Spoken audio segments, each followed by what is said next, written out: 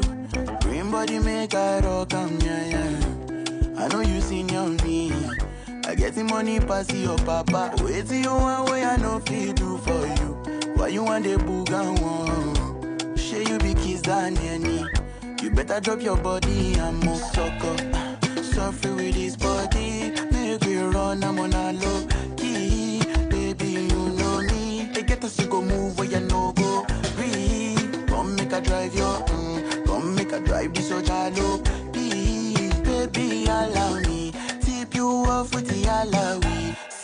body, oh. See body, oh. Egg by me, oh. He dey bust in my bololo. He dey bust in my bololo. Please help me, oh. Me, I don't jam with him, but come here, waiting the water. Green body make I rock, yeah. I know you seen your me. I get the money pass your papa. Waiting you one way I know feel do for you. Why you want the booga one? Share you big kiss than any. You better drop your body and more. You used to the form with this love for 15, baby, yeah. Lend me, lend. Yeah, I get the bounce for you. You want the do like say, night I know the end. You to the still they do like say your waist no the end. You know the bend. Oh, yeah, follow my command, baby, do like I do, baby, front and back. Give me boom, back a boom. Suffer with this body, make we run, I'm on a low key. Baby, you know me. They get us to go move where you no go. Green, come make a drive your, come make a drive this one jalo. Baby, allow me, tip you off with the allow. Come here, wait in the water. Green body make a rock, yeah. I know you seen your me. I get the money pass your baba. Wait till you one way I know feel do for you. Why you want the booga one? Share you be kiss than any. You better drop your body and more sucker. Suffer with this body. Make we run, I'm on a low key. Baby, you know me. They get us to go move where you no go. Green, come make a drive your, come make a drive this one jalo.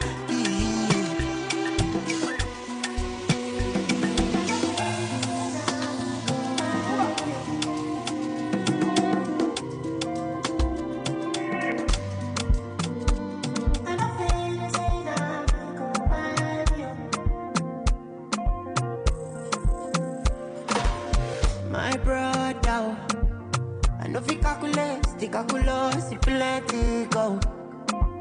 I know fi reason how many people affect me go. Inside the life, now inside the carcass, open my eyes, Lord, make I dey see ya. Make I face my front, make a bad no use me just run. Make butter no stay my clothes. On advantage every time I ball, cause now only time where they set my cause. They my holding as I run my run. Me I know they for the attack alone. On advantage every time I ball, cause now only time where they set my cause.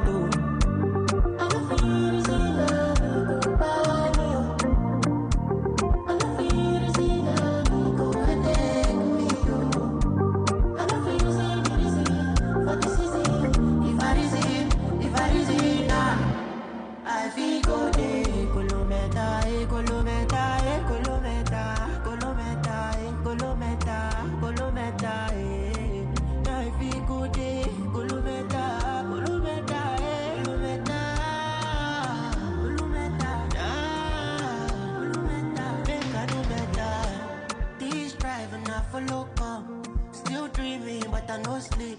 Clear picture, no Photoshop. Many man calling, I no pick. Many man calling, many man digging for me, but I no fall. Cause all of their plans, they jaga. Make I face my front. Make a budget, no use me just run. Make butter no stay my clothes. On my advantage every time I call.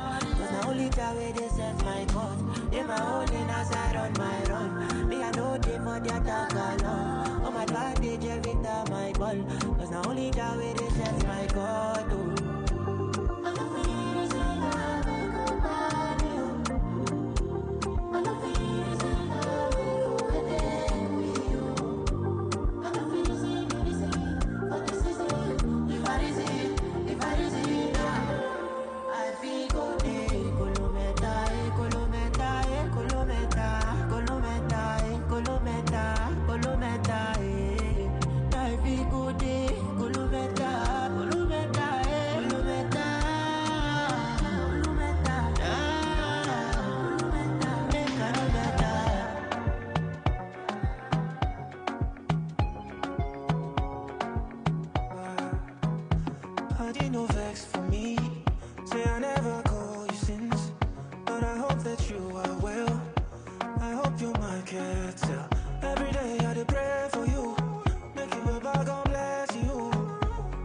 gon' forget you, I gon' forget you.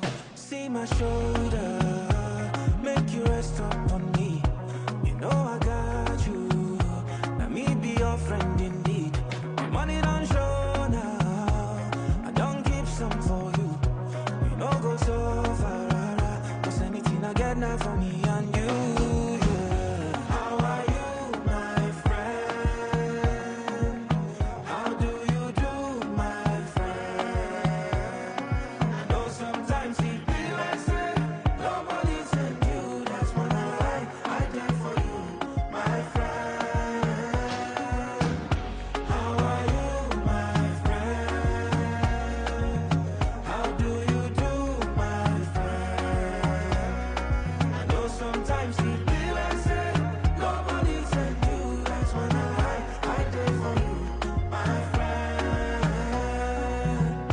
Ọ̀rẹ́ mi àtàtà, you always stay my mind. Pàdí mi gangan, I cherish you with my life. Don't worry yourself, oh, everything go day alright. And if anybody try you, know it's gon' be on sight. See my shoulder, make you rest up on me.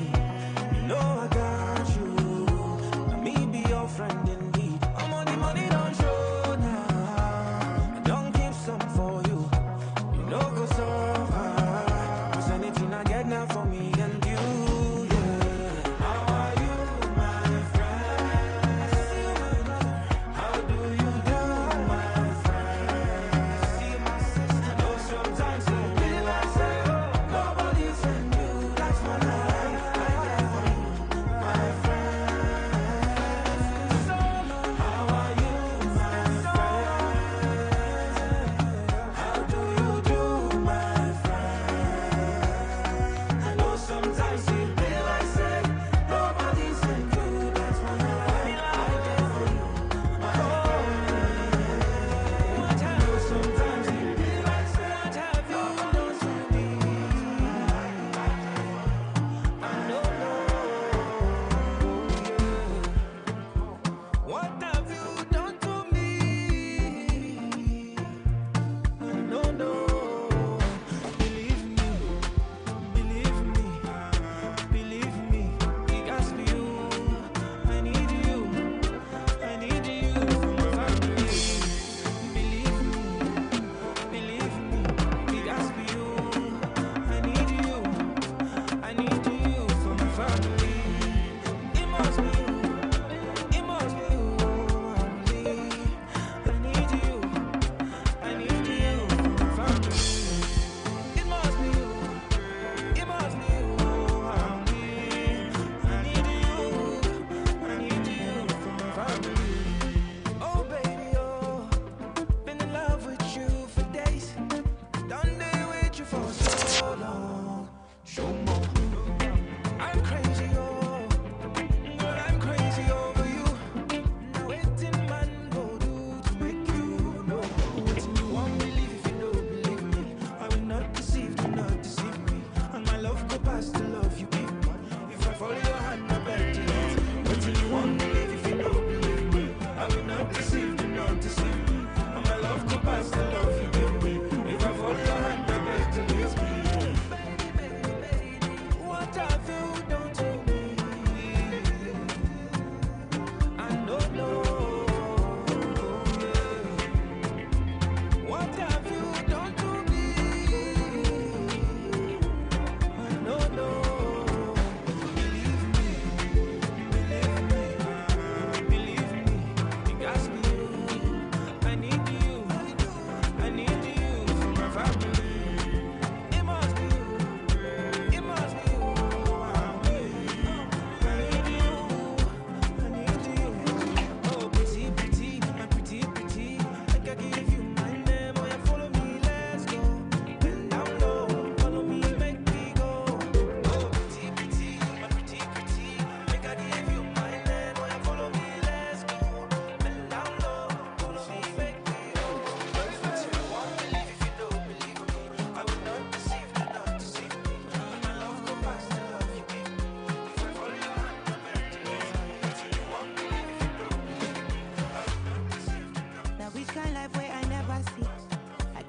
God, so I fear nothing.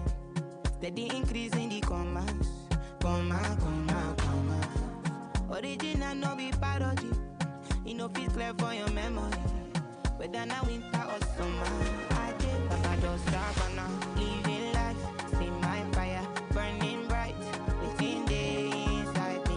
Smally way they mighty, they never know I color. To the move fine, check and balance everything inside my mind daily. Trust me, you can't fool me. Energy don't got logo, more friendly and conscious. I'm allergic to so.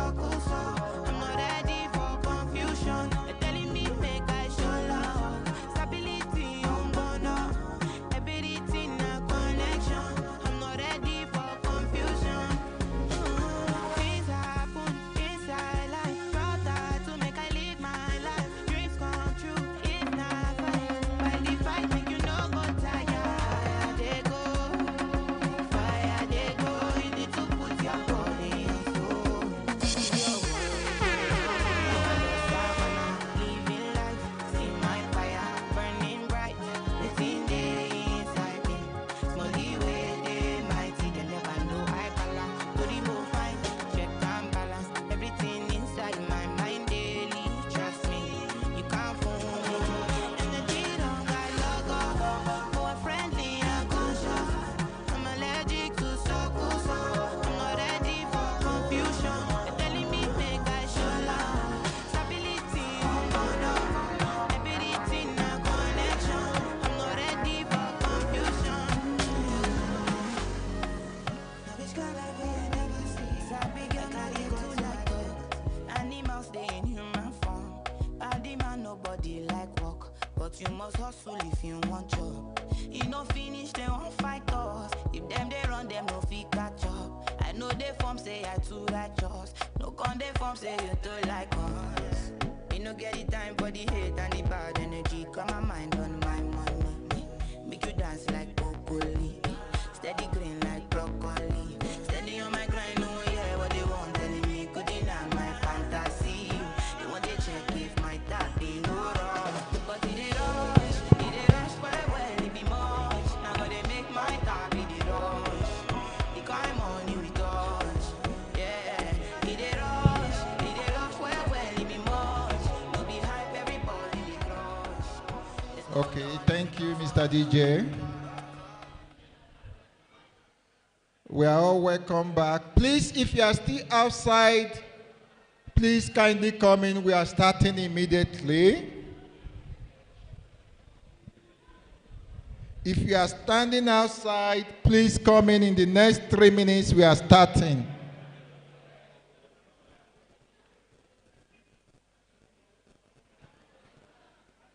Come in, please. We are starting.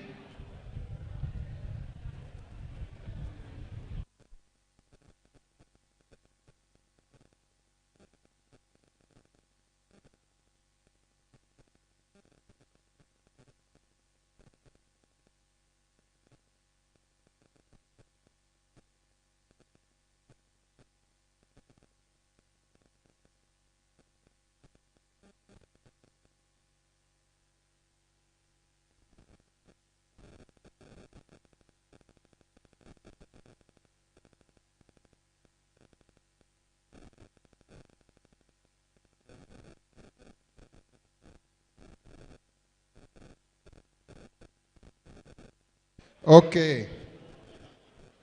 I will be handing over again to Barrister Richard Baram, who will be anchoring this section. We will go straight to biotech presentation, and then after that, we'll quickly take product development, and then we close for today. The panel discussion that is pending, we'll move it. We'll see how we accommodate that tomorrow. But please, it's important we take these two programs so that we can have less to stress with tomorrow. So, Barrister Richard.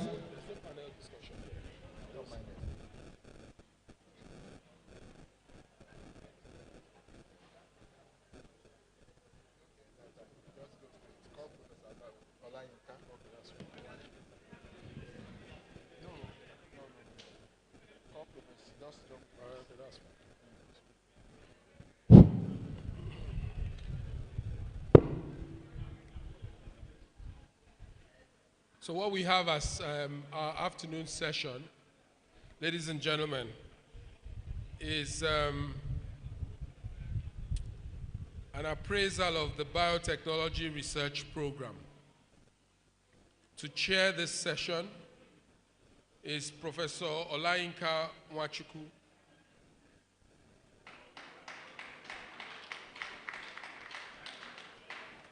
Professor Nwachukwu, please.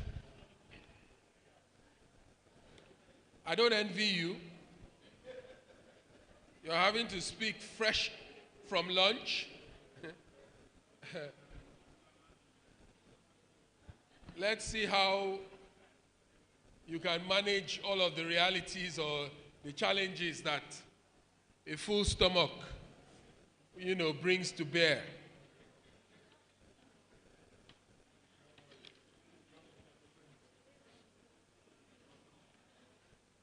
But Professor, I can promise you support. This one is a key example of a he for she situation. I have rapporteurs that would assist. Dr. Christiana N. Ebeniro is one. Is she here? Very well. And Dr. Mercy Ejechi. Is she here? Evidently, you come highly recommended with a constituency support. So, Prof, you can see that you have ample support now. So it has moved from a he for she to a she for she. Prof, I said it has moved from a he for she to a she for she. No, let's have you flank Prof. Put her in the middle so she can get the support on both sides.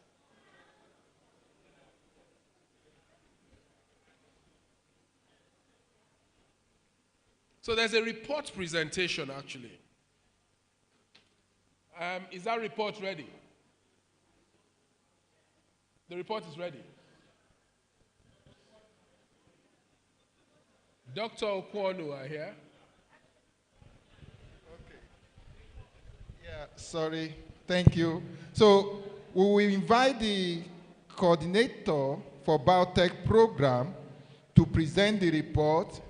And after that, please, you proceed with the proposal before we take the question and discussions. Thank you.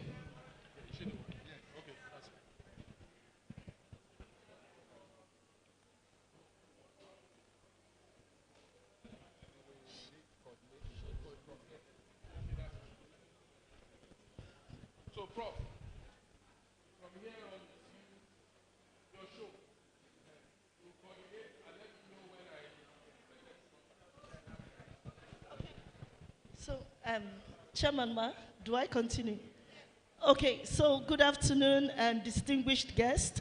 Permit me to stand on the existing protocol to present to you the reports from the biotechnology program. Okay, so the content, we'll be looking at our research scope, the biggest accomplishments and the lessons that we have learned, then the major challenges and opportunity. Okay, so the research scope for the biotechnology program includes molecular breeding, molecular diagnostics, genetic modifications, in vitro technologies for crop improvement, and bioinformatics. So the biggest accomplishments and lessons learned. So the first one is identification of QTL genes associated with resistance to taro leaf blight and yield in Colocasia esculenta in biparental mapping population. So the objective of this study is to identify genes which are associated with taro leaf blight that will eventually help in the development of new varieties of taro. Okay, so materials and method. So we used parents both from Nigeria, indigent parents, and also we use exotic parents, and those are the progenies out of the crosses that were evaluated. Okay, so we phenotyped for taro leaf blight, for short TLB, disease severity at the scores of 1 to 5. So we also looked at the plant height, we looked at the vigor, number of stolons, as well as the yield attributes. Okay, for genotyping, we used DART sequencing for the genotyping. Next. So the candidate genes were identified using the NCBI genome blast annotation pipeline. Next. Okay, so the results.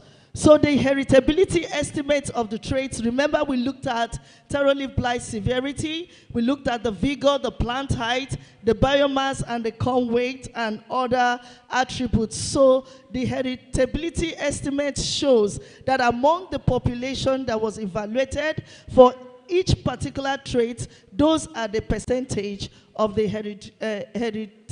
heritability traits. Okay, so for trait correlation, so the most outstanding result here is that the taro leaf blight, which is the first burst, there was a negative correlation between taro leaf blight severity and corn weight. As the severity for taro leaf blight increases, the corn weight decreases. So that's the most salient point here. Then for the diversity study, we could see that from the population studied that there is great genetic variability or diversity among the clones. You see almost like more than half of the clones had the traits for the exotic materials, while about 40% had that from the indigent materials. Next. Okay, so we now looked for SNP markers. For each of the traits, SNP markers were identified. Now for the taro leaf blight, that is the first one, we're able to identify 2 markers. For the stolon, 1 marker, SNP marker was identified. Next. And next, please. Okay. Then for corn weight, we're able to identify 2 SNP markers, 3 SNP markers for corn weight, and then for total tuber weight, we are able to identify 1 SNP marker. Okay, so from the SNP markers that are identified with the blast, NCBI blast, so we're able to find out genes that are associated with these markers, and these are some examples of the gene and the gene function that were associated with the markers. All right, next. Okay, so the conclusion for this work is that based on the genetic diversity values calculated from the SNPs, that the Nigeria and the Vanuatu accessions appear to be genetically diverse, and then 7 candidate genes appear to be associated with taro leaf blight resistant, tuber yield, and stolon in cocoyam. Now, this work is just an identification.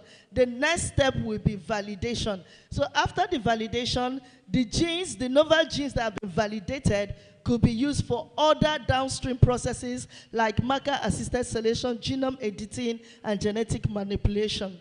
So the second study was on the genomic application of ground-penetrating radar as a tool for monitoring selection for early cassava root formation.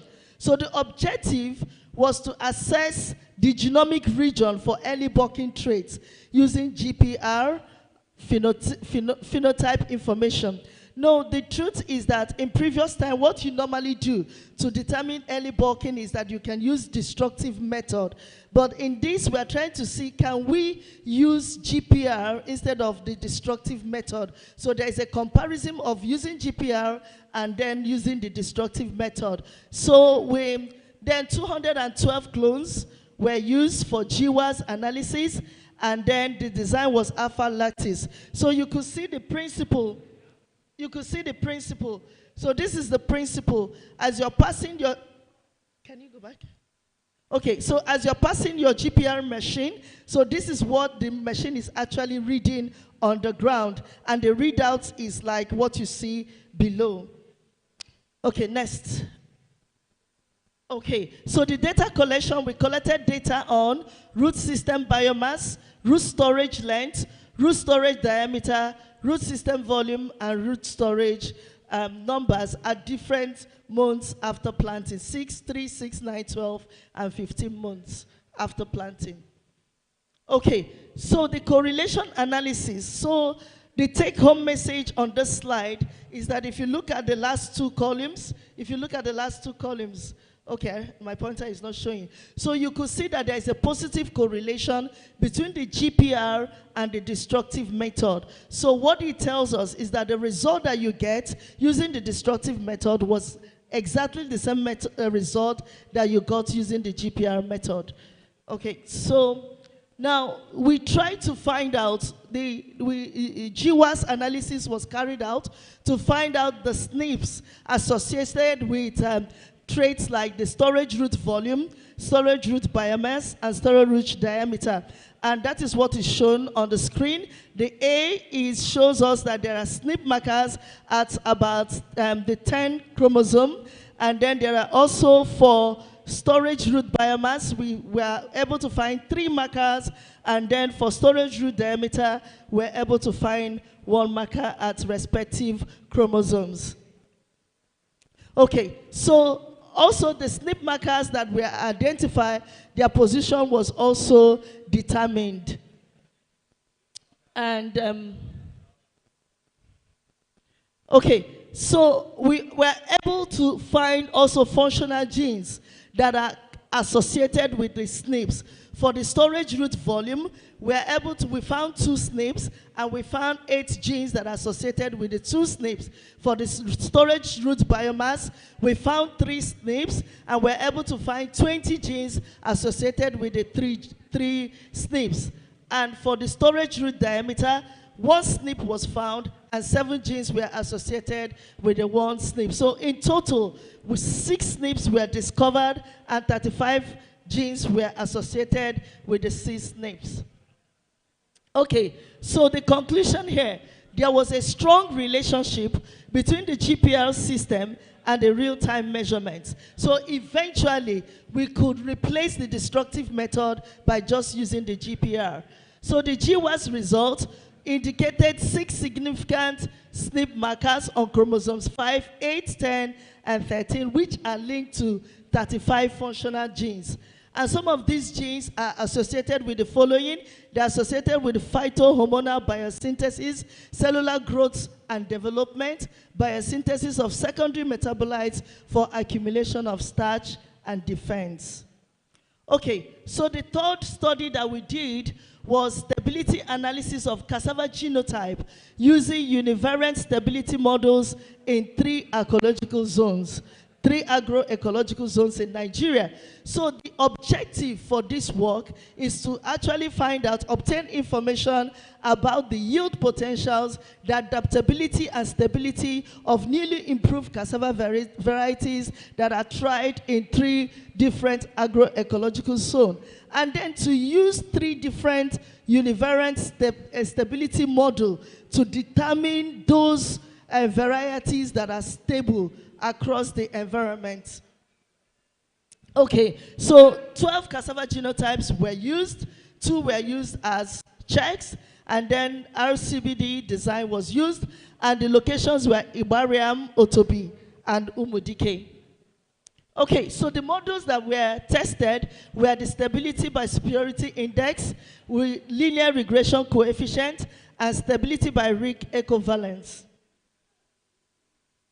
So the result that we got, so we saw that across the 3 locations in Umudike, Ibariam, and Otobi, that there were significant difference in the performance of the genotype across these 3 locations.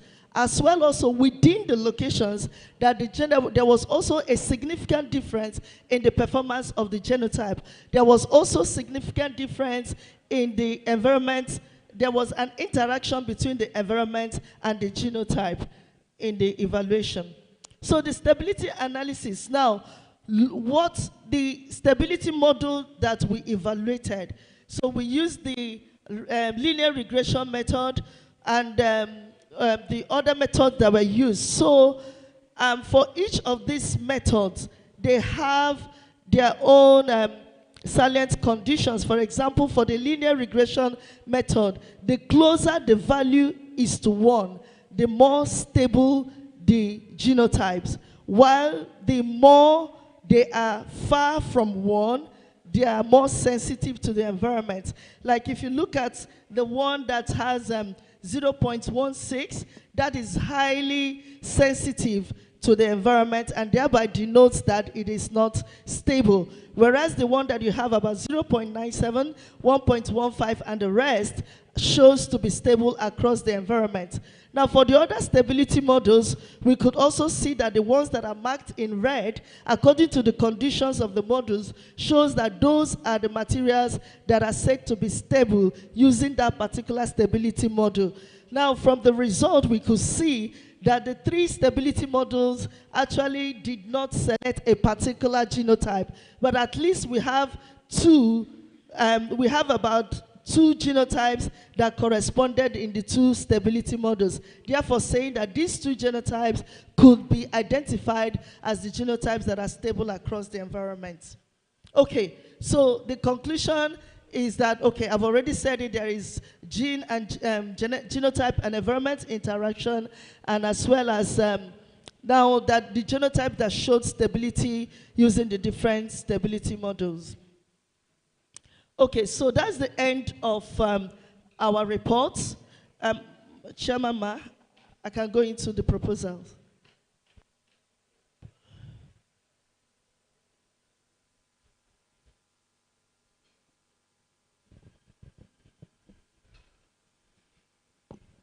Thank you. Yes, you can go into the proposal. You are well within your time. And by the program, the questions and answers should come afterwards. Okay, so for the challenges, can we go to the challenges and opportunities? The slide, please.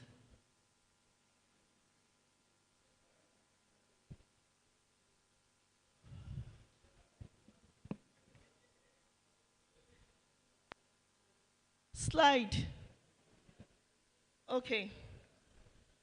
Okay, so the major challenges and opportunity we are trying to address in the biotech program, we are trying to look at crop improvement using biotechnology tools, looking at developing diagnostics tools, as well as contributing towards seed systems. So the first thing that we're proposing for the coming year, we're looking at conversion and validation of candidate gene markers for marker-assisted selection of cassava genotypes with improved cooking and eating quality. So we want to find out, are there SNP markers that will be significant, that can help us determine the food quality of our cassava genotypes, particularly looking at the mealiness and also other food qualities of our cassava products, particularly boiled cassava roots. Okay, so the next work that we're proposing is DNA fingerprinting for crop varietal identification, challenge of true passport identity of TEB419 variety. Now, the truth of the matter is that this variety that is called TME419 is behaving differently in different locations. So is it that actually it is behaving differently or that there is a mix-up? So what we're trying to do here is to use DNA fingerprinting to collect these different TMEs from our different fields and then actually do a DNA fingerprinting to determine if actually they are true to type or there has been a mix-up in this genotype.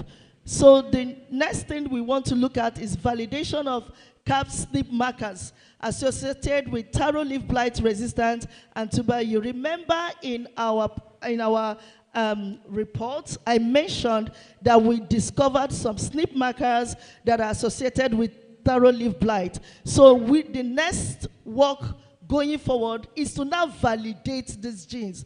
These genes, are they actually associated with taro leaf blight. So that is what we want to do here. So to provide a framework that will guide further marker validation. And then, so the next work we are looking at here is assessment of the pathogenicity and genetic diversity of a new form of aggressive fungi disease affecting ginger production in the southern Kaduna. So if you've been in Nigeria lately, you will understand about the issue with ginger disease lately. And a lot of people have come up to say it is fusarium, it is this, it is that. So what we want to do now is to actually carry out a pathogenicity test. If you want to say for sure that the organism, causative organism for this disease is fusarium, then we have to isolate fusarium, then inoculate ginger, and then see if it produces the same disease condition. So we want to do that. Then we want to also look at the genetic diversity of the fungi pathogen. Is this disease as a result of one fungi, or is it as a consortium? Is it a collection? Of pathogen that is actually causing the disease? And then we begin to think about an intervention method. Okay, so the next work we are proposing is calibration development for proximate analysis of elite clones of yam using a portable ASD near infrared reflectance spectroscopy. Now, what we want to do, the objective is to see if you can develop a calibration method that we can use to predict proximate composition, like moisture, ash, crude protein, and crude fat. But before we could do this, we'll first of all determine this proximate composition first, and then we'll try to see if we can use instruments to do this without doing the wet lab in the laboratory. So next is enzymatic alteration of starch derived from various cassava genotype for pharmaceutical purposes. So what we want to do here is to actually see if we can modify the starch derived from our different cassava genotype to tailor it to pharmaceutical preference, what the pharmaceutical industries might want to use in their drug development. So in other words, we are trying to add value to cassava for pharmaceutical purposes. Okay, so the next work we are proposing is modified freeze-store method for recovering agrobacterium transformants under different concentration of antibiotic selection. What is the objective here is to actually optimize this particular different method for agrobacterium transformation. But what we are looking at in our own part of the country, what can work for us is the freeze-store method. But the transformation efficiency is not high. So here we want to see how we can tweak the different environmental conditions to improve or increase transformation efficiency of agrobacterium transformation. And so next is green synthesis of silver nanoparticles using extract of ginger for use in agrobacterium-mediated cassava transformation. So the objective here also is to see if you can use organic methods in order to control agrobacterium overgrowth, because that is also a problem that we're encountering in using agrobacterium for transformation of our root and tuber crops. Okay, so thank you for listening.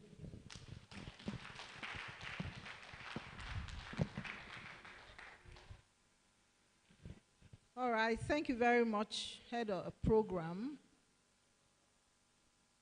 Like I said, you stayed well within your time, so which is good. And the floor is now open for questions.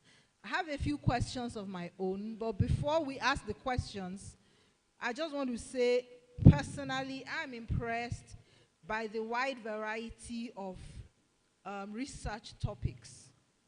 Not just research for research, ranged from genotypic studies all the way to those addressing disease in the reports she gave, like the one on taro leaf blight, all the way to equipment testing, and then comparing with real time and so on. And then they ended with a genotype by environment experiment. They're all good studies.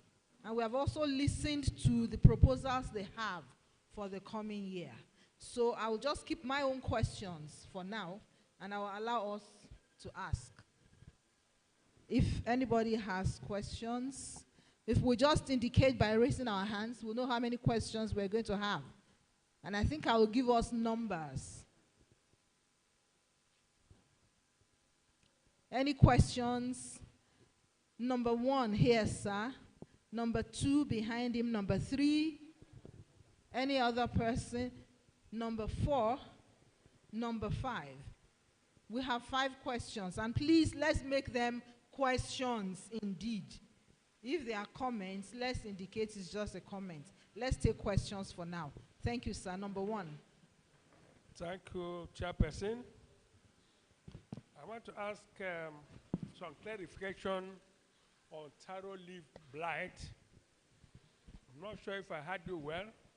The taro leaf blight, was it on Colocasia or Xanthosoma?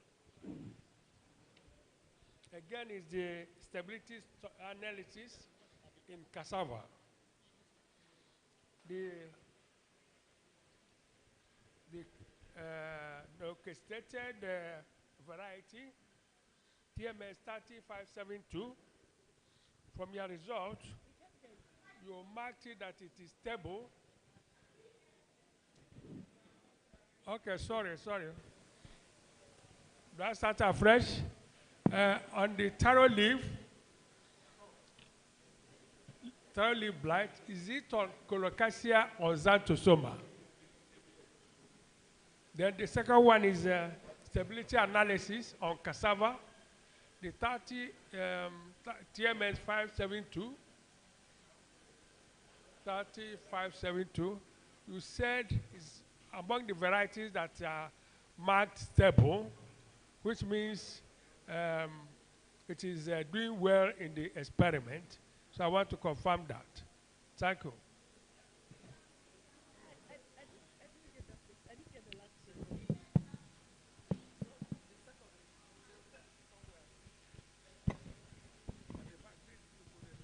Sorry, I think that mic is not working very well because the program leader did not get the second question. The second question, sir. The second question is stability analysis on cassava varieties. You mentioned TMS 30572 as being stable. If I'm right, that means that the cassava variety is still doing well along the location lines. Did you hear me? Thank you, sir. Number 2. Number 2 questioner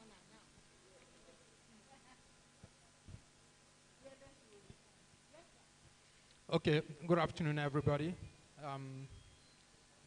I'll ask this question from layman's viewpoint.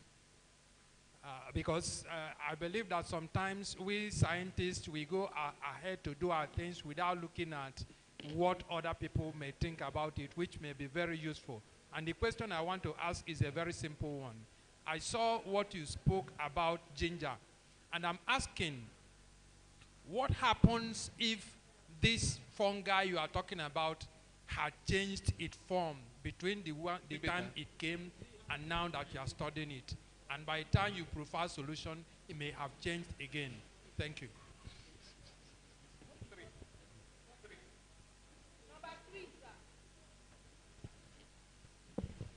Thank you very much. My name is Dr. Nrcri, retired director. I want to commend my sister's presentation. Quite good. Please, in one of your presentations, I heard you say determine proximate blah, blah, blah, blah, blah, on a light variety. And I want to ask, before you can describe a material as a light, those properties, those qualities, would they not have been determined? Thank you.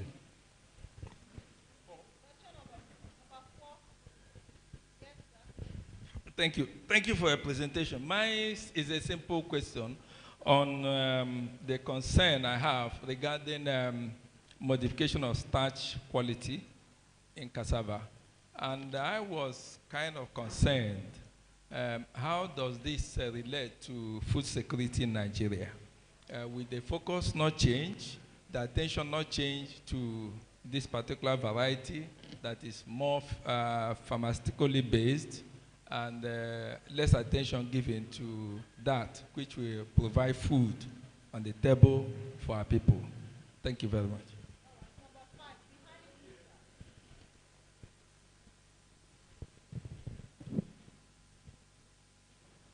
My first question has been asked by Dr. Ezolike, but I want to still translate that question to your proposal on ginger.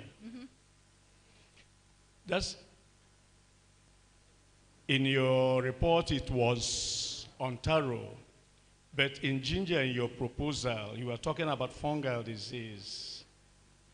Is this disease found in the two major varieties of ginger in southern Kaduna where you are talking about, or is it just on one? Now, the second question I have is this.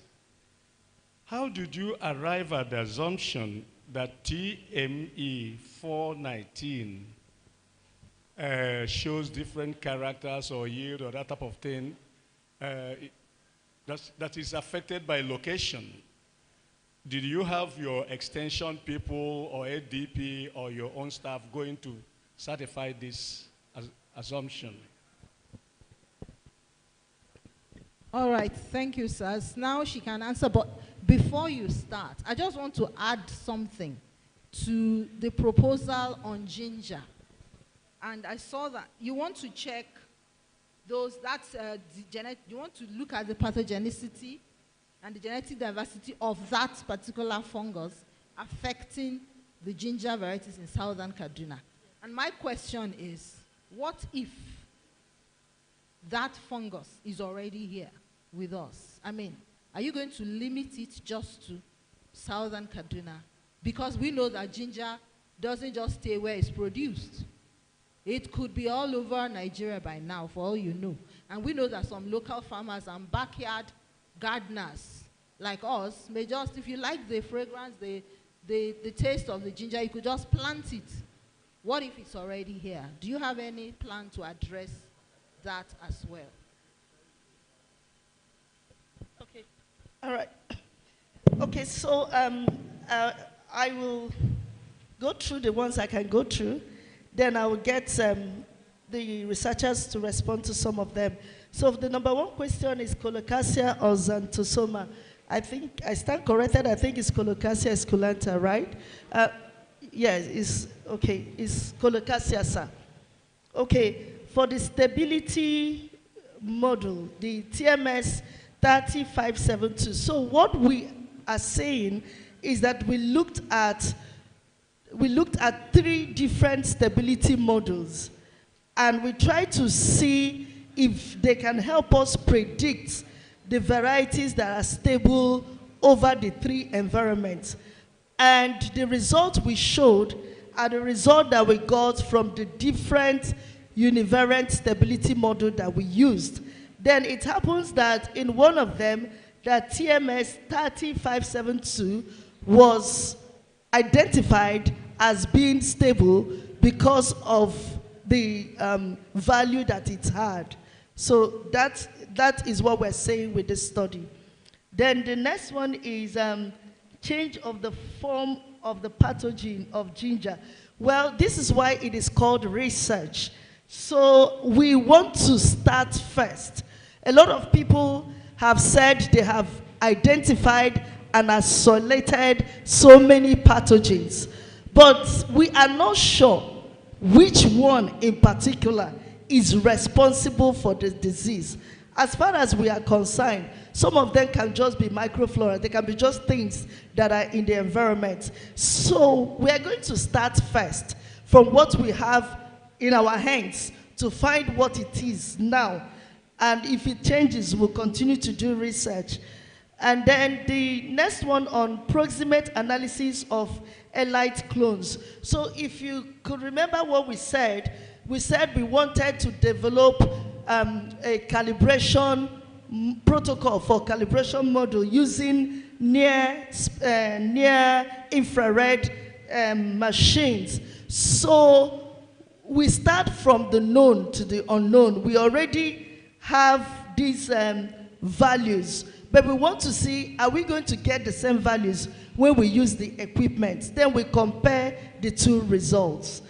Then for modification of starch for pharmaceutical purposes, well, we are trying to, apart from food security, I think also what we are trying to establish, we are also trying to look at increasing our economy.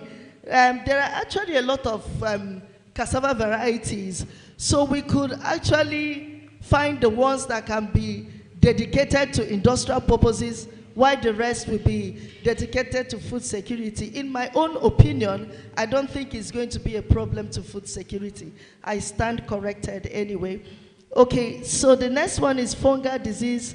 Is it found in one or two? Okay, I am not sure about this. I'll call Dr. Onyeka to help me with this question.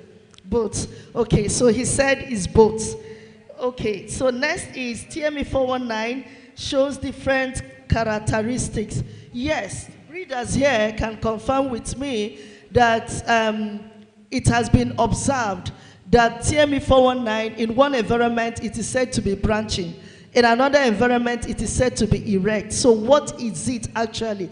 This research was actually informed during our monitoring. It was even our ED that gave us that inspiration to do this work. So he challenged us to actually find out these things that we're talking about, is it actually TME419? So that's why we want to embark on that study. And then, so are we going to limit identification of the ginger pathogen to what is happening in Kaduna Ma? I will also say we will start from there. We'll start from what we have already happening. We'll start from there, and then we can progress to other regions. So,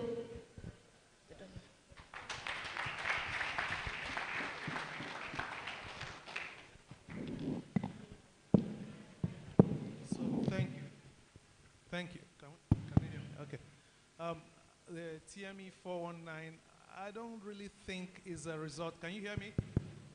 I don't really think it's a result of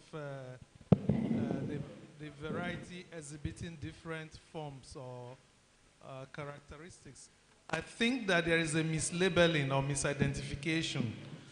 That's a proper way to present it. It is not that it's showing, because you have not confirmed. So if you have not confirmed, the reason is find out. But if you already confirmed, there's nothing to find out again. So some people are probably selling another variety that we don't know, but it has a resemblance with TME419, but it's highly branching. So it's suspect, and I think it's not. But you cannot claim it's not until you provide the evidence. So they need to give us evidence so that it's important for us, because we are developing a seed system for cassava, and TME419 is a popular variety. So we have a seed company. We don't need our seed company to produce. It has some legal implications. If you sell the wrong seed, you are liable. Thank you.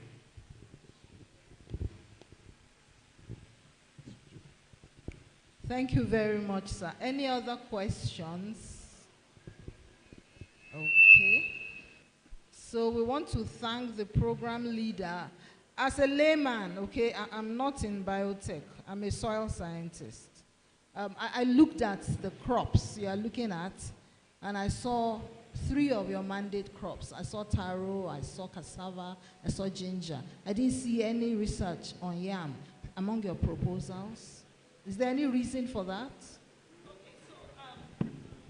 So we have some ongoing work that we're doing in yam. So what we presented today is the new proposals, the new things that we propose. But we are working on yam. We have... I mean proposals for 2020, for the next set. For the next, no, we're continuing with what we already have in YAM.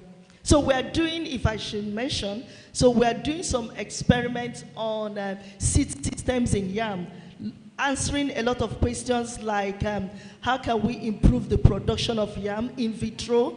We're also looking at the effect of hormones on yams, yam micropropagation. We're also looking at storage of seed yam. So we have those, but they're ongoing. Yes, ma'am. Thank you very much. And I think she has done a good job. We're finishing 8 minutes ahead of time. So thank you very much, everybody. This is how it's done. You know, you'll get best practice delivered to you live and direct.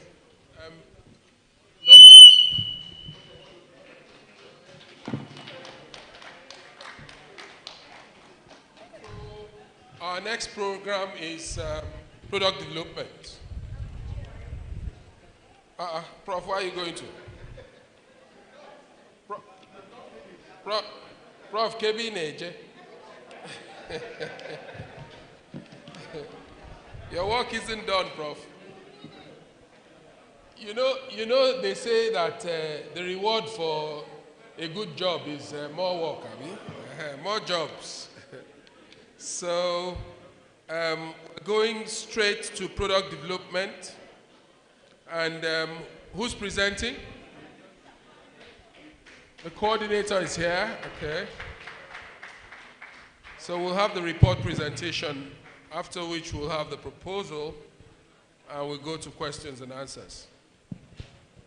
And I had a question actually, but I just kept my cool, because I think the ginger issue is lingering for just too long. Edie, I'm sure you'll agree with me. The sooner we crack it, the better.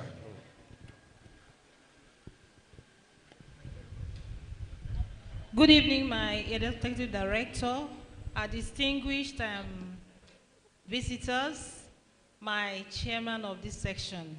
My name is Dr. Guchijoke. I'm the coordinator of product development program. And we're here to present our 2023 annual reports and then the 2024 proposals. Please go on. So this is the team for the year that we're in. The next slide, please. Next slide. My outline is as stated on the slide on the screen. Next slide. So these are achievements for the last 1 year. Within the last 1 year, we were able to produce green tea from turmeric, rhizomes, and leaves. We were able to produce salad cream from ginger starch, and we also have a new publication online now. The other thing we handled during the last year was some trade profiling studies, where we try to ascertain food quality attributes that drive consumer acceptance of potato chips and crisps. And then we characterize the physicochemical properties of 4 newly bred potato clones. These were nominated and released last year. These are the ones, Unica, Juria, Baban, Krujia. And then we also went on to determine the shelf life of the turmeric green tea. The studies are, the reports for this last year.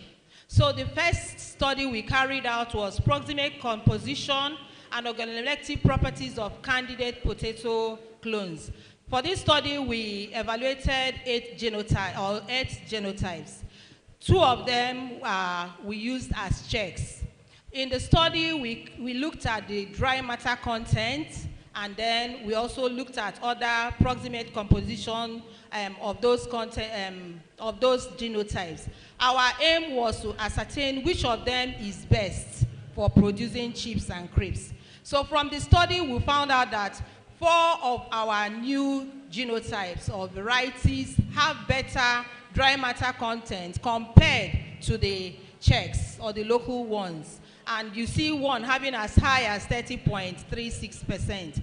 We also found out that these materials, the new ones, have very high protein content, as far as 5.7% of protein content, which makes these ones very beautiful for as nutrition, very nutritious.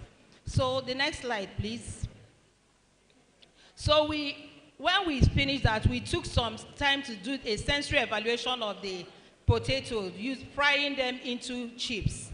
And we found out that using different sensory attributes such as color, taste, crunchiness, mouthfeel, and overall acceptability, most of our candidates' materials were highly acceptable when you compare them to the checks, especially for color attributes. And color is a very key factor when it comes to accepting potato or crisps or chips and all mandate crops. So what were we able to achieve? One of our key achievements was that for the release of those 4 candidate genotypes, potato genotypes, we were able to integrate the chemical and sensory properties into the indexes or indices that were used for release, registration and release.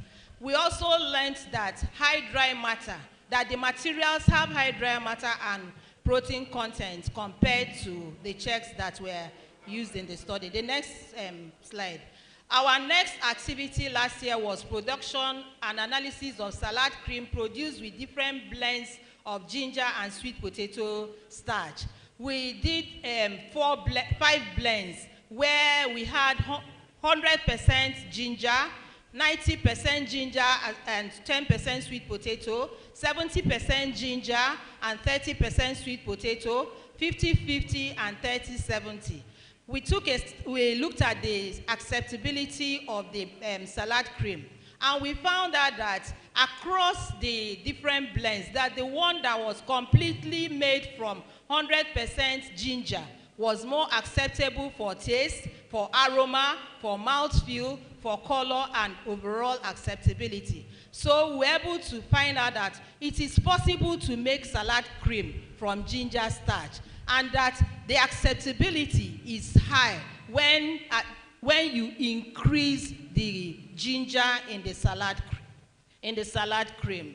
The next study we took was a shelf life study of turmeric activated, non-activated, and turmeric tea and turmeric green tea. We are looking towards patenting this work. So from our work, we were able to find out that the activated turmeric tea has a lower microbial load compared to others. We also found out that within the 16 months to 18 months that we stored them, the microbes that were there are not harmful to human beings. So what did we achieve? We're able to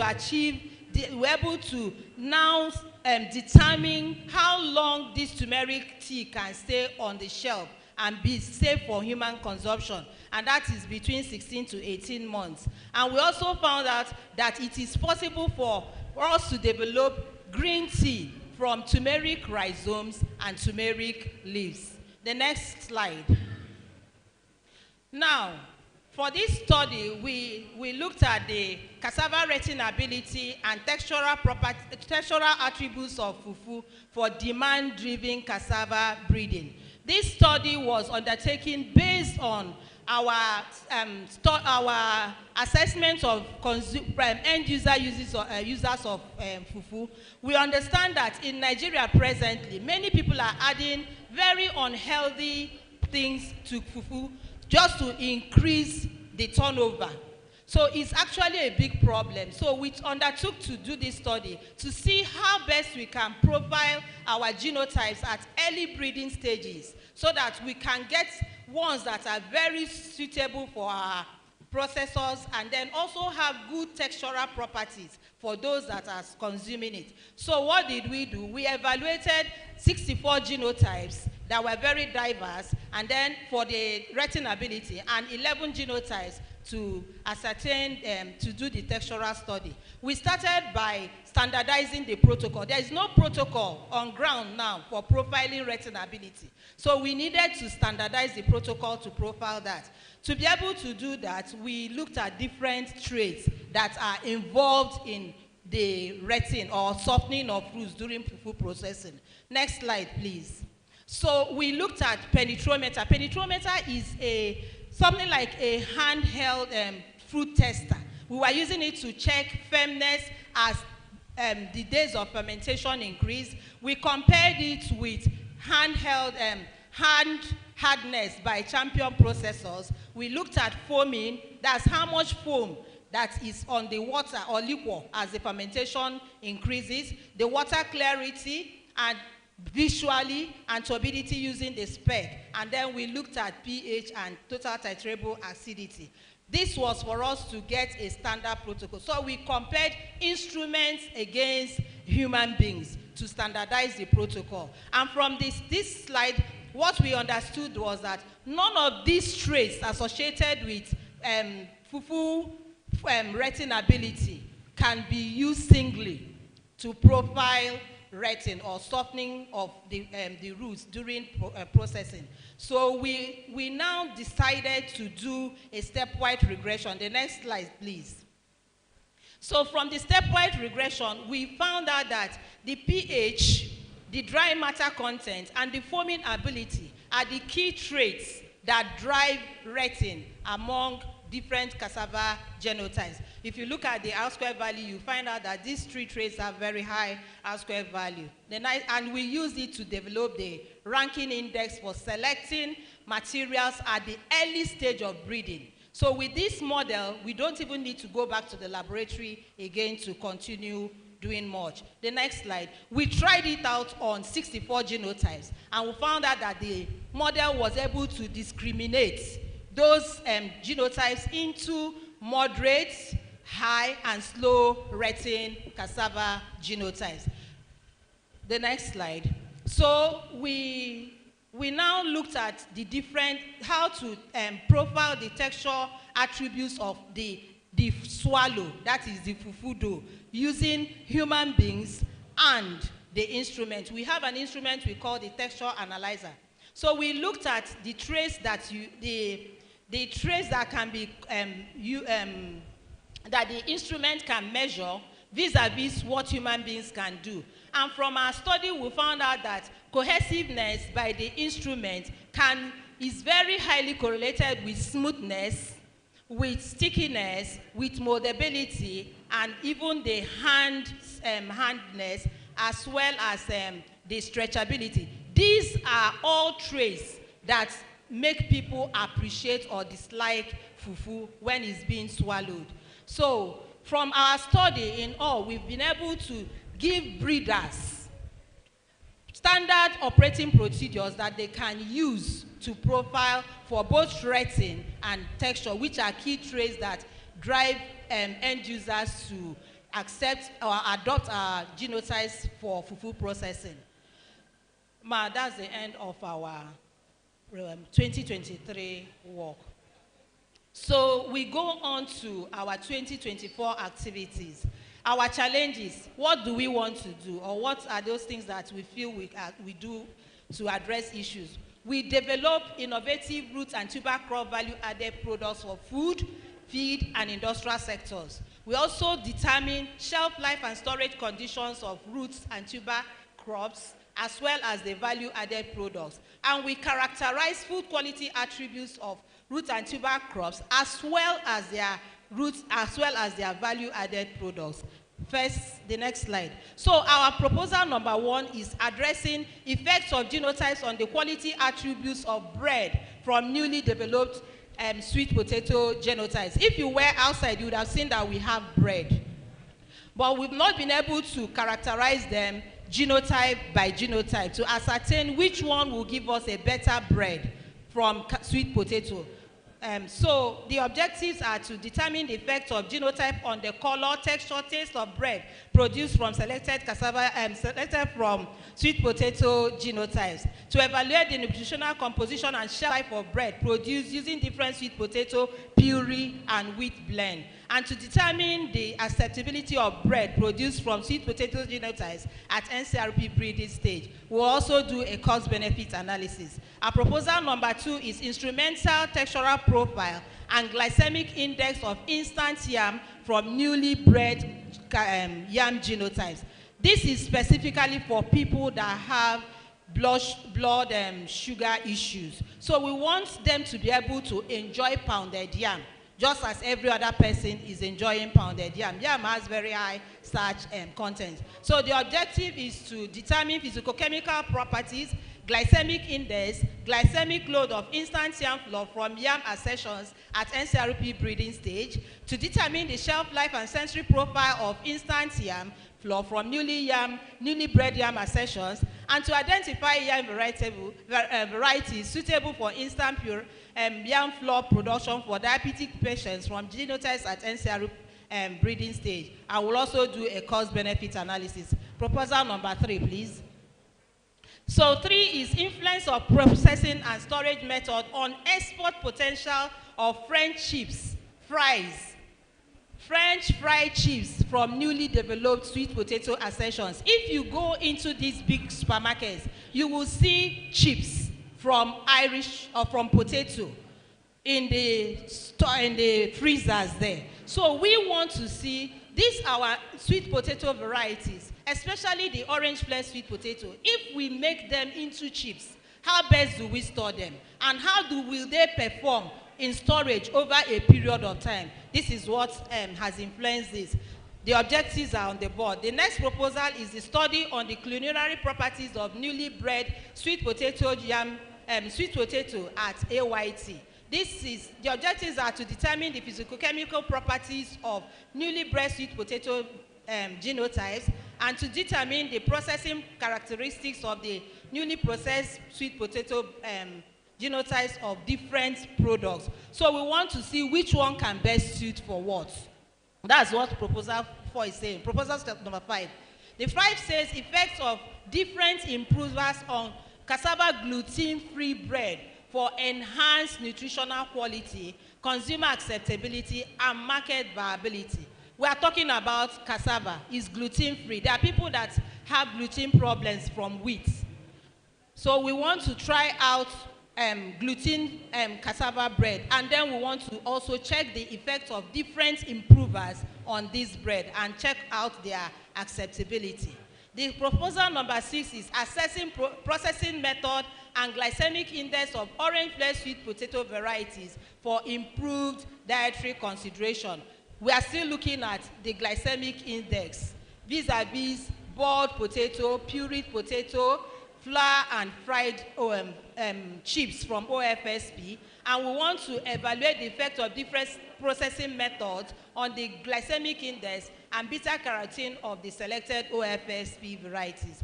Proposal number 7. We are looking we intend to assess quality traits of potato varieties in joint, and it's going to be a gender-inclusive perspective study. Here we want to identify quality traits preferred by men and women involved in potato production, processing, and consumption in Jos Plateau. We want to characterize existing potato varieties based on identified preferences and gender-specific needs, and to inform breeding and selection strategies by incorporating gender consideration for future potato improvement program. We just go into breeding without asking what we want eat and who likes what. So that's why we're doing a gender study. The 8th proposal is characterization of the quality attributes of purple flesh sweet potato varieties for desserts, ice creams, and yogurts specifically. This will serve as a functional food for local and export markets. If you checked our stand today, you see that we did a lot of desserts, but we've not been able to do ice creams here. So we want to see the possibility of making ice creams, especially from our purple flesh sweet potato varieties. This can be used for the export market. The next slide. Proposal 9 says evaluation of shelf life and quality attributes of carbonated drinks from ginger, turmeric, orange flesh sweet potato, OFSP, for local and export markets. So we want to make a carbonated drink from this combination of our mandate crops. And then we have the 10th study, which is evaluation of the quality attributes of homemade beer from Nrcri Umudike ginger varieties for local and international markets. The 11th one, so we want to also look at the nutritional and willingness to buy of biscuits from wheat OFSP, sweet potato, and potato cocoyam blends, a gender study. We also want to look at the development of different functional foods from arrowroots for sustainable diets. The next one. Then we want to look at the effects of processing method on physicochemical, phytochemical, and anti-nutritional properties of the amora flour. And we want to also, on the 14th proposal, produce extruded breakfast flakes from OFSP and cocoyam pulp blend for sustainable diet. The 15th one.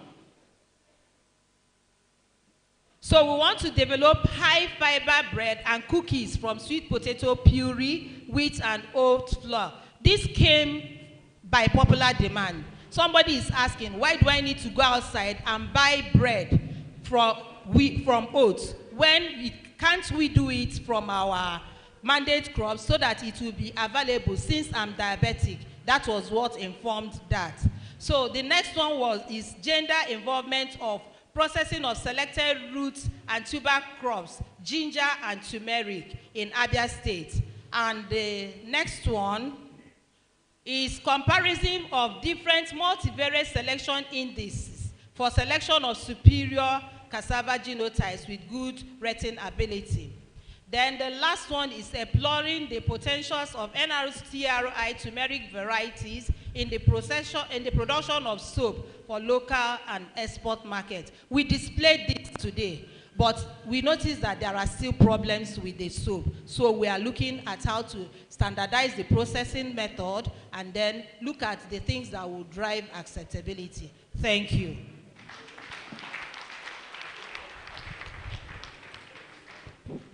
All right, thank you very much.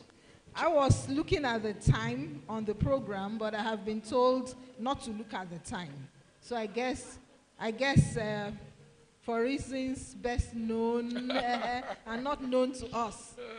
So thank you very much for a good presentation. We'll open the floor for questions. Since we are trying to run, maybe just a few questions. Let me just ask my own very fast. Three questions. Yeah, I will take 3 from the floor, but mine is, so many proposals for the year compared with last year. Are you sure? It's a question, we'll take note. Are you sure that you people can run with all of them? That's my question, just take note. So we'll take 3 from the floor. I'll take 1 from here, 1 from the middle, and 1 from that side. So we'll take from Sir in the front row. The cameraman is blocking. We'll take from you, sir. Then I'll close my eyes. Thank you, Chairman. Good proposal from good presentation from the coordinator. I have 1 or 2 questions. Just before I go to my question, I want to seize this opportunity to congratulate the executive director of this institute for starting this planning and workshop and evaluation of work done last year early. Yes. It not only comes later, either April, May, or sometimes June. So it's coming very early. So I want to congratulate him on that. That's why I call him my digital executive director. And even this year, the Meteorological Services in Nigeria announced that rains will come early in some states, including Abia, Akwa Ibom, Medjugorje, that's Borno State, and 2 other states.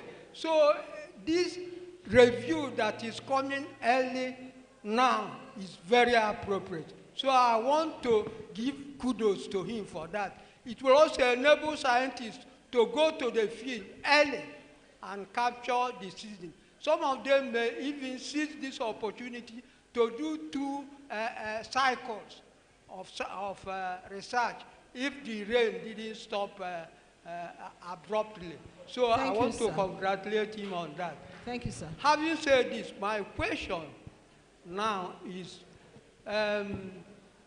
these products are very, very good, very vital, very good. We saw them at the exhibition. But what I'm asking is, what is happening? Why is it that we don't have these products in the market? Why haven't we?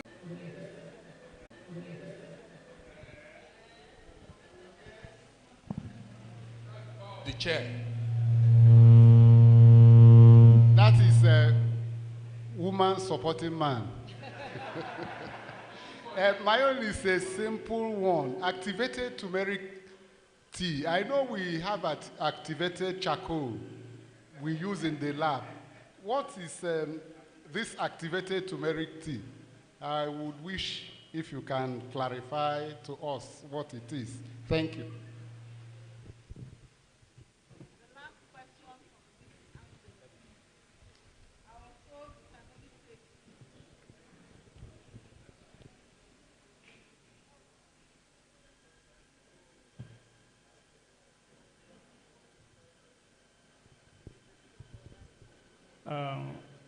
Thank you for that beautiful presentation.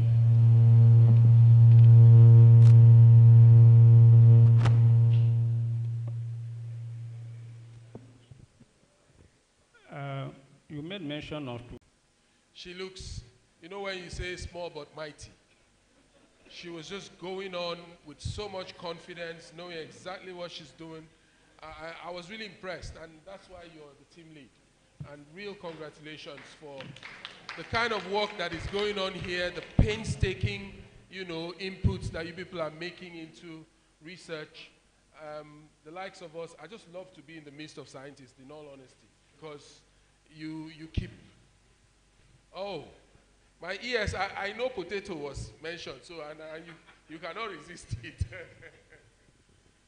Well, thank you very much.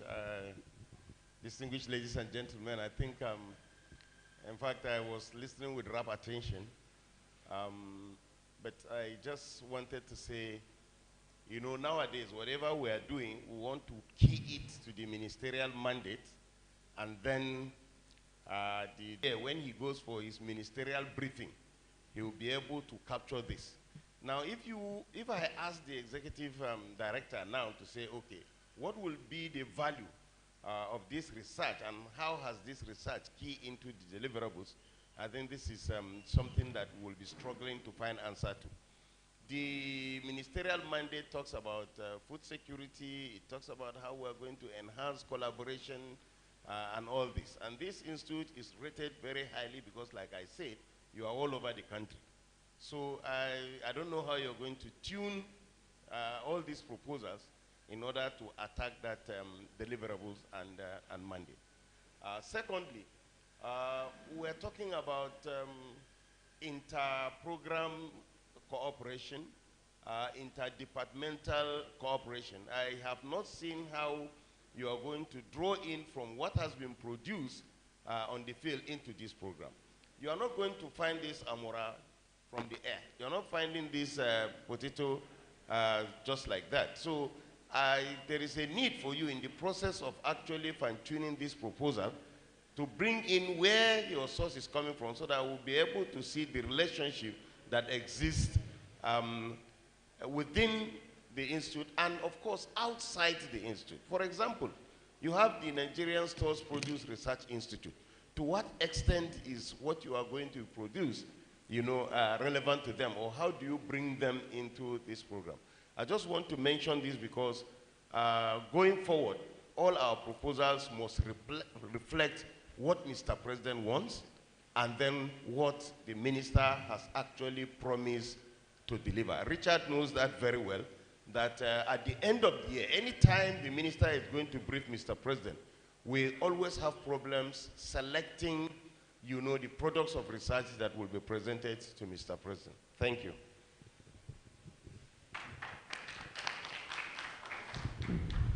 Okay, let's have Prof. Basically, this is the last intervention.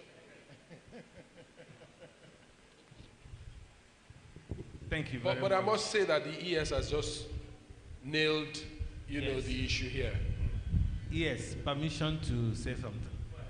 Thank you, and thank you for the honor. Edie, first, let me commend the quality of your staff.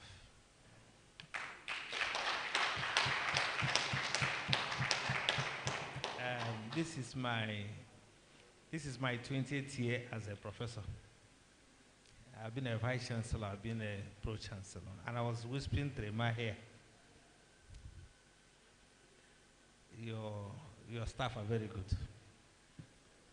Maybe because they have promotion exams, I don't know. But it's true. I'm not joking, because I tried to introduce promotion exams in the university. The unions ganged up, and I know how. It's me, so I say my mind.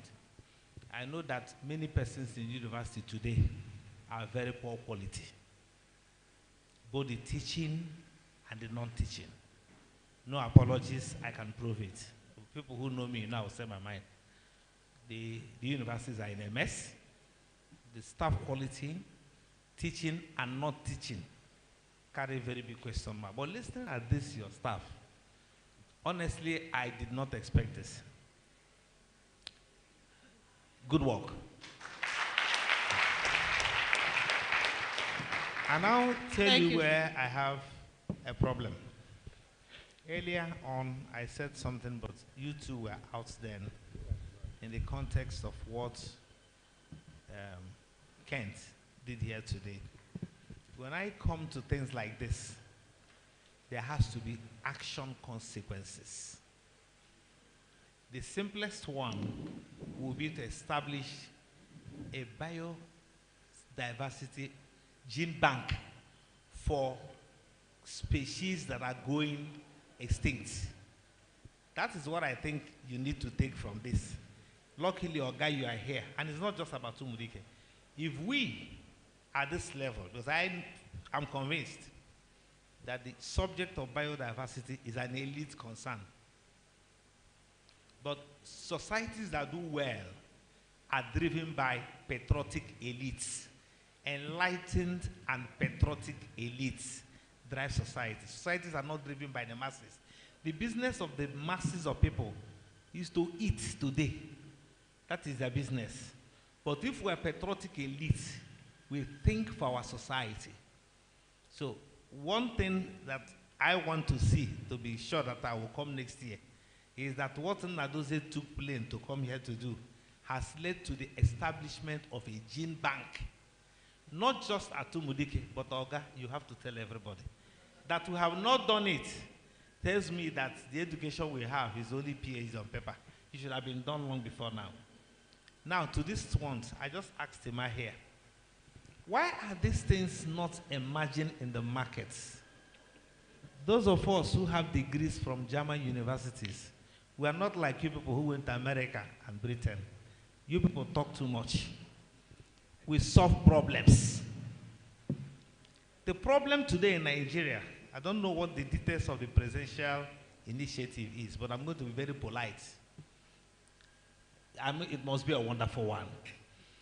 But whatever it is in it, there's a thing that is happening in Nigeria that Nigerian elites have not seen that consciousness. The oil boom is over. That's one thing the elites have not told themselves. That what we designed and implemented in Nigeria since 1970 has expired. Find this book on paranomics. These issues are practical. So, Edie, that leads me to the suggestion I want to make. There should be somebody somewhere, sir. There should be a unit that has to drive taking this, the turmeric tea with export market potentials. There should be an innovation center. There should be an incubation center that begins to take these things and puts them in the market, including the international market. Unfortunately, the government people have gone.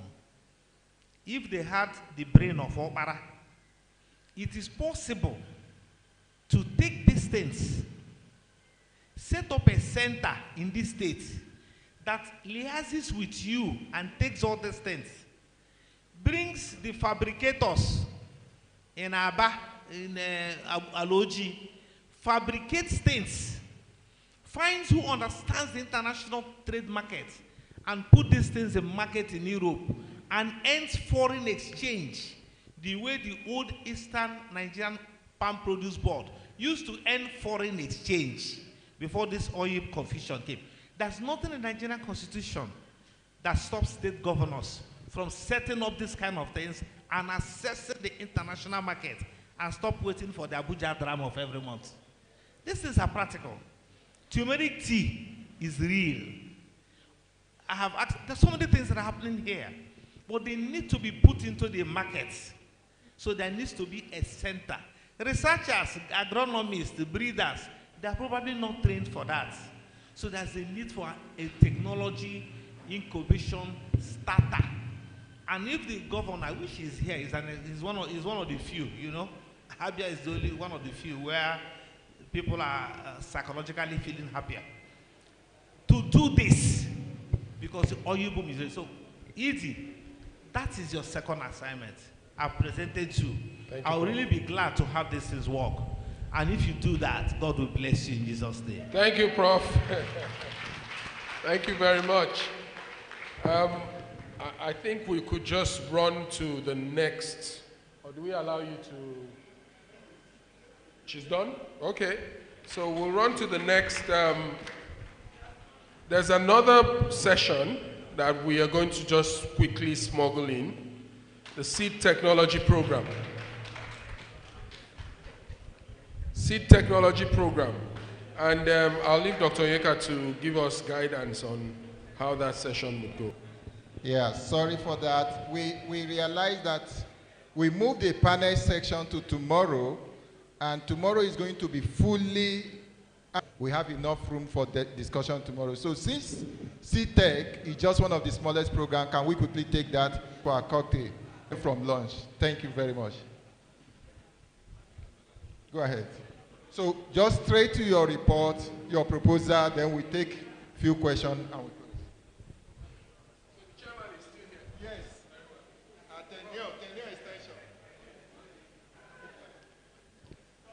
The Executive Director, the Secretary Agricultural Council, the Chairman, distinguished ladies and gentlemen, I'm here to present the profitability of the enterprise and source of livelihood for women, and the use of half dose of mineral and organic amendment, the production of foundation seed, reference zone, with objective to determine the effective of combinations of pre-emergent herbicide and post-emergent herbicide, and total wheat biomass in 2022 and 2023.